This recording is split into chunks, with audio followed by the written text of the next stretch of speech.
In 2015, I had several people ask me to videotape events for them. And I thought, why would you ask me to videotape an event for you? Because they didn't know my prior life. Some of you in here know my prior life.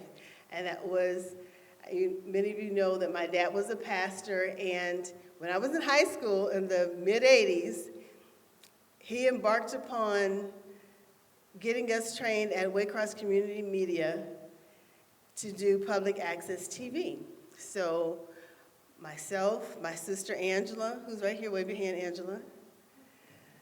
My brother Jason, over here, wave your hand, Jay. We all became part of the production team, whether we wanted to or not. But in those years, we actually became very good at videography. I'm actually a pretty good videographer. But it made, when they were asking me, the three different people who didn't know me in the videography field, one of them was a much better, doctors tend to be nerds, more of the geeky nerd and more technical than I. And I was thinking, why would she ask? And then I had a moment. Can I be honest? I had a moment. But I was reflecting on it. I'd be ashamed that, since my dad passed away in 2003, we no longer do the public access, broadcast. But I just reflected on, it's a shame to lose that skill. And then I thought about medicine. I paid a whole lot of money, for that degree. So then I had an epiphany. It hit me. It was like a little gut punch. It was like, put them together. What? Put them together. And so that's how Being Health came about in 2015. It was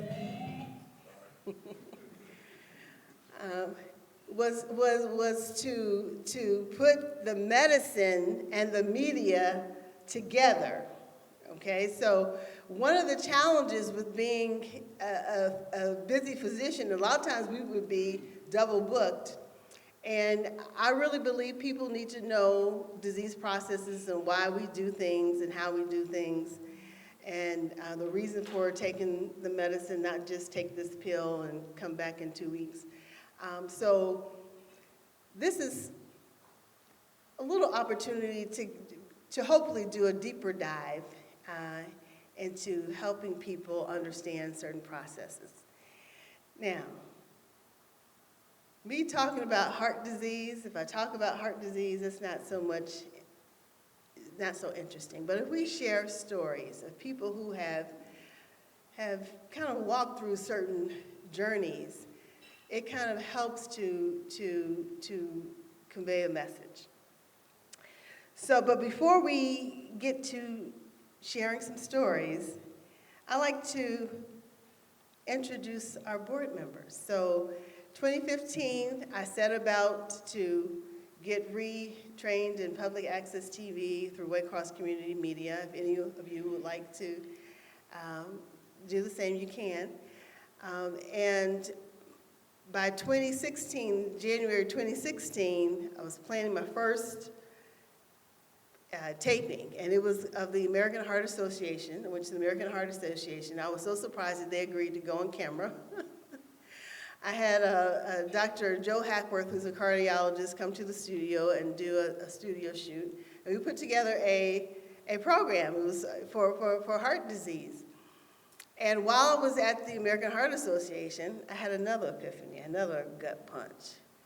Like, make it a nonprofit. One of the people there I was trying to get from them why they did the whole Go Red for Women campaign. And they kindly reminded me that they were not clinicians, they were not in the medical field, but they were grant writers. So as I was waiting for them, I thought, grant writers, oh, that's right, it's a nonprofit organization, da-da-da. And it was like, Being Health should be a nonprofit organization. So as such, I started asking around, how do I make this a nonprofit organization? And someone put me in contact with someone else, and long story short, we became a nonprofit organization with tax exemption status in record time. She said, oh, it could take 9 months, it could take a year. 3 months, we had our designation. Now, it has not been easy at all. Like with anything, right? There's some challenges. It's been an uphill journey.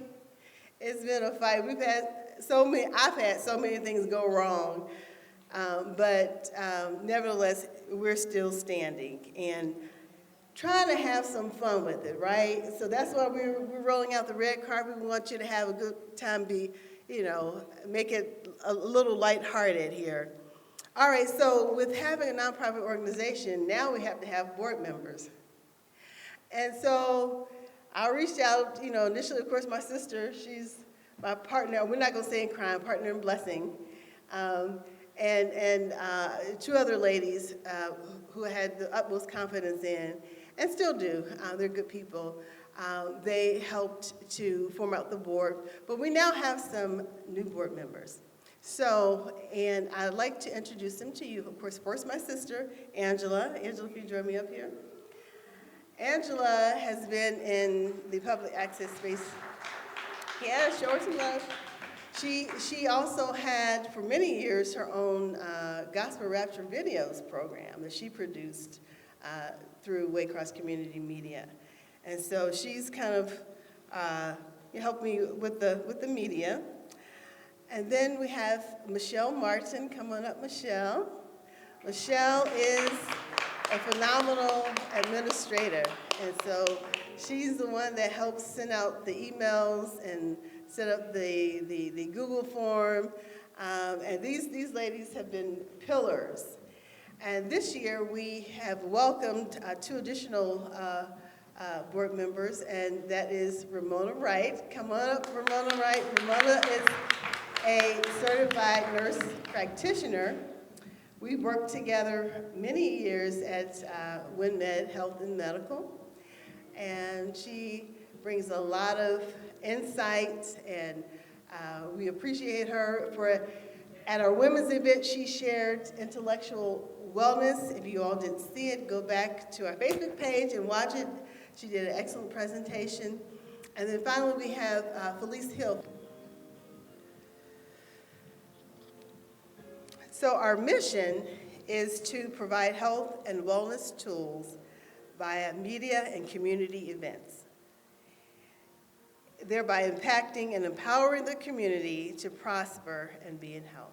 So we want everyone to prosper and be in health. And having said that, hopefully all of you have your own primary care provider. If you don't, we have an excellent one in the room, and hopefully she's accepting new patients. That's Ramona. You can get an appointment with her at WinMed Health and Medical. All right, so let's tell some stories. Steve, when he was in his late 30s, had to be hospitalized. He was feeling short of breath, wasn't feeling quite right at work. And his coworkers initially encouraged him to be seen, get checked out, and he declined initially, but then later found himself going to the emergency room. When he went to the emergency room, he was diagnosed with, in layman's terms, double pneumonia. So he had pneumonia in both sides of his lungs, and he got admitted to ICU because he was in respiratory failure or respiratory insufficiency. He was having difficulty breathing. He ultimately was intubated. That means he was put on the ventilator and the machine was breathing for him. So he went from working one day to being hospitalized the next. And while he was in the hospital, he was also diagnosed with some other things: congestive heart failure, and also atrial fibrillation. I don't know how many of you have heard of atrial fibrillation, also known as AFib. AFib causes 20% of the strokes that people have. is where the heart beats erratically. It doesn't, it's doing like this when it should be doing like this. So the blood doesn't pump like it should throughout the body, and a clot can develop in that chamber. And there's atria and there's ventricles. And so, fortunately, he did not have a stroke, but again, he's living his life right, and all of a sudden, not only is he in the hospital with double pneumonia, he has congestive heart failure and atrial fibrillation, any of which could have caused him to lose his life. While in the hospital, the decision had to be made whether or not to put the endotracheal tube in.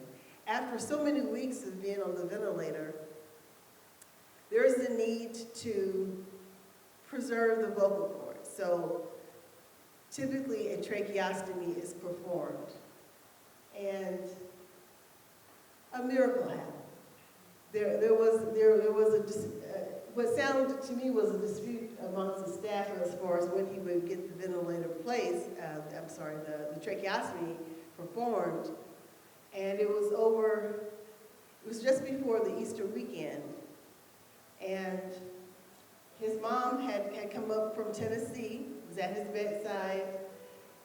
She had called me, so I went and visited Steve in the hospital. It was, it's something when it's your family member. Now, I've done hospital rounds and I've, had patients in the ICU, but it's different. It's a little different when it's your family member, that can't respond to you, heavily sedated, and so I, lended the support that I could to, of course, to my aunt, and then, of course, we were praying family, so we, prayed for Steve, but because I'm assuming it's because of the holiday. You all may not know this, but sometimes we hold up on things because of the holiday, and it was the Easter weekend, so it was decided that perhaps on that Tuesday after that Easter weekend that he would get his tracheostomy, because it was looking like he would need it.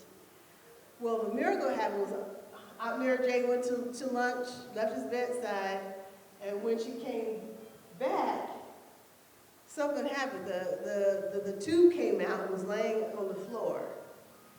And whether he pulled it out or if whatever happened, it was out. But they saw that he could breathe on his own, so they didn't have to put it back in. And because they didn't have to put it back in, he didn't have to have that tracheostomy. So, yeah, you're doing it right. Thank goodness. There's, if there's a need, there's a need. But he didn't have to have it. And so, leaving the hospital, he made a lot of lifestyle changes. Was following up intently with his healthcare professionals. It's very important, right, that we follow up. Don't just, I'm out of the hospital now, don't need to follow up, I'm good. You got to maintain your follow-up. But years later, similar situation, similar symptoms, he went back into the hospital. And this time, he actually coded. But fortunately, he got shot back into rhythm, and he's here to talk about it. But you all have to watch the public access TV show to hear his story, okay? Next is his Uncle Skip. So we're going to have Uncle Skip come down because I don't think Uncle Skip is shy on the mic. He wanted to share his story, which I was so glad to hear.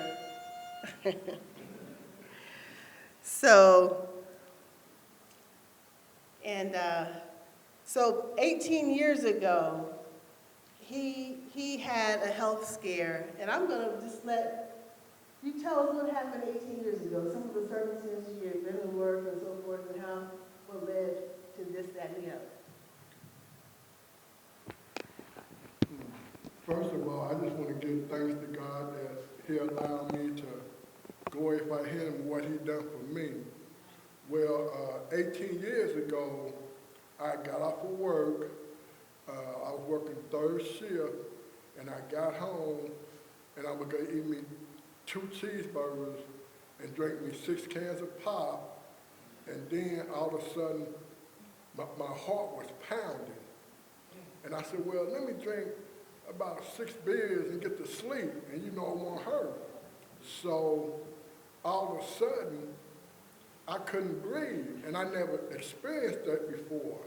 And when I ran downstairs, I was staying with my brother's wife's mother, and usually she'd be asleep. I banged on the door, and I said, I can't breathe, I can't breathe. And she said, calm down. I said, I can't breathe.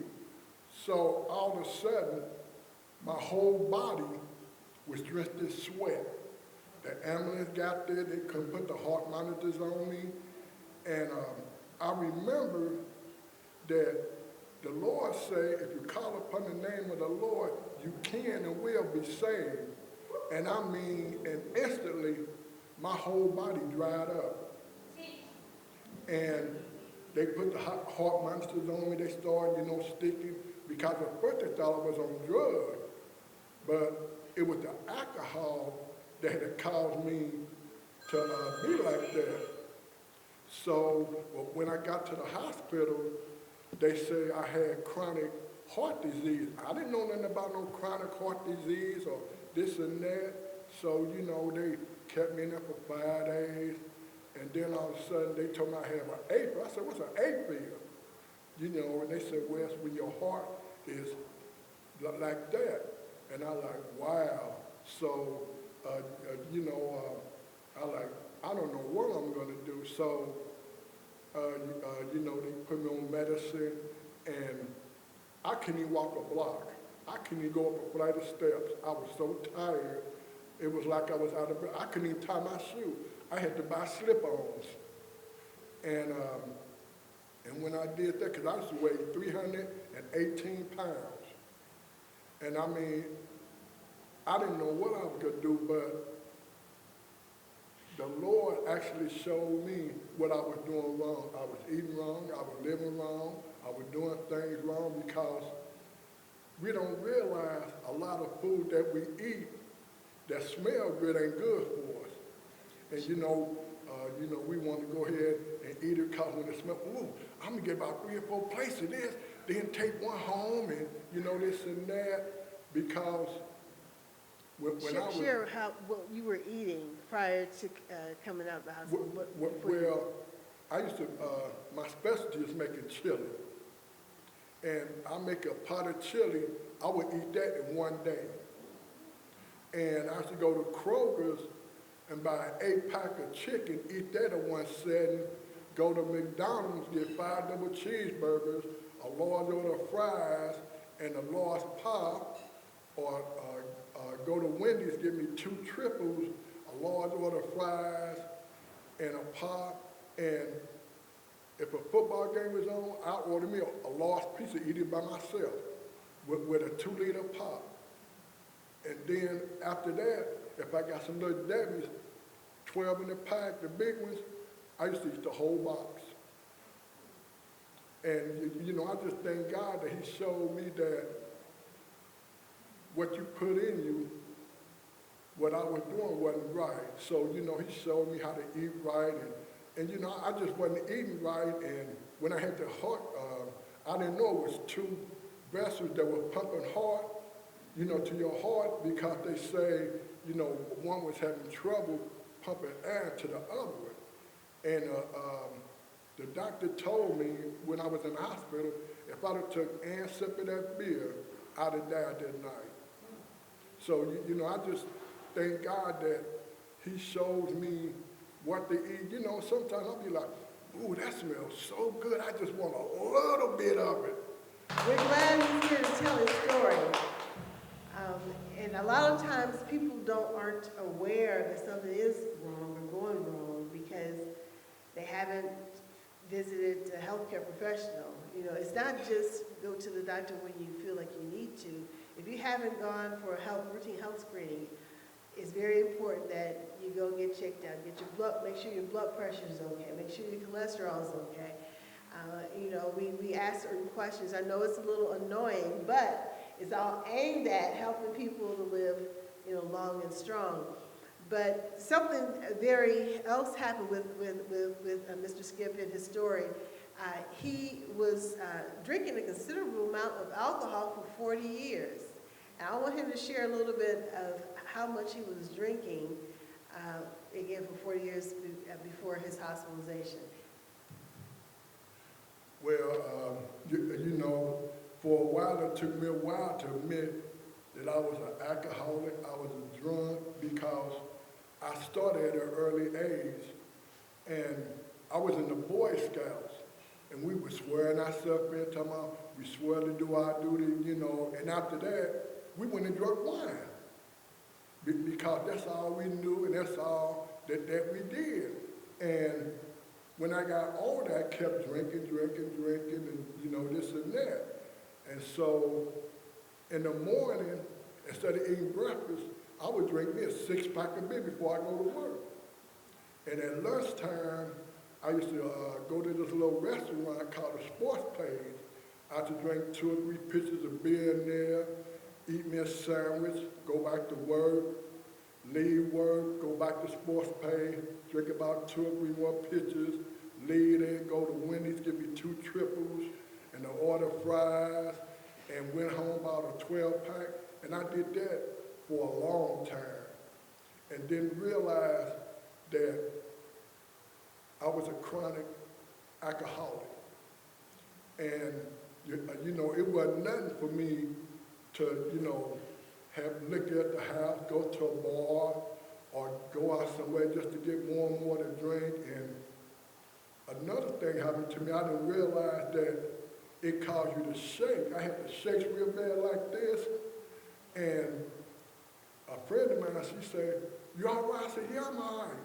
So she said, I'm going to send somebody to the store, get us some beer. And the minute I got that beer and done like this and drunk it, I quit shaking. And at the time, I didn't know that I was a real life chronic alcoholic. And see, when we go through things like this, and I learned that we got to first admit to ourselves that we have a problem. If we don't admit to ourselves that we have a problem and do something, do something for it, sooner or later, it's going to do to you what you should have did to it. And once you first put God in your life and asked Him to take it away, because I didn't think I would ever quit drinking. With time I had guns pulled out on me, and I didn't know what was going on, but it was the alcohol controlling me. And when you got something controlling you, you out of control. So, like I say, when you put God first and let Him do what He do best, and that's everything, He worked it out for me. And it's been 18 years since I even touched the drink. I don't even want it. I don't even want it by me. I don't want it near me. And like I tell people, it's a choice. You can choose to keep living like that, because sooner or later, it'll catch up with you. So, I just thank God, for allowing me to share that. Don't go nowhere. So I want you to also share, he was in the hospital, he was hospitalized for about 5 to 7 days, somewhere in there, about a week. And, when we're on the receiving end of patients in the hospital, a lot of times people don't tell us that they drink X, Y, and Z. They undertell, okay? So a lot of times we find out the hard way when they start going through withdrawal. We wonder, what's going on with them. Heart disease is the leading killer of Americans, male and female, and we need to change this. Part of the challenge is people don't believe they are at risk. Just like Skip didn't know he was at risk, Steve didn't know he was at risk until something catastrophic happened. People are at risk, so it's important to know what the risks are and to modify, risk factors. A lot of times people, you don't feel your blood, a lot of times blood pressure being high unless it's very high. It's called the silent killer. Cholesterol levels, we don't feel our cholesterol being high. There are risk factors that you can't control, and they include your age. Of course, as we get older, there's more risk for things to go wrong. Just like, you put more miles on your car, that can, you encounter more wear and tear, more problems, and more maintenance that's needed. The gender, generally, we think of. And then heredity, what's going on with the family history? Some people are just more predisposed than others. So do you know your family history? Sometimes we're too silent and won't share, some of the history that, so if high blood pressure runs in the family, if there's heart disease, things of that nature, you need to know and know what your risks are and see your healthcare provider.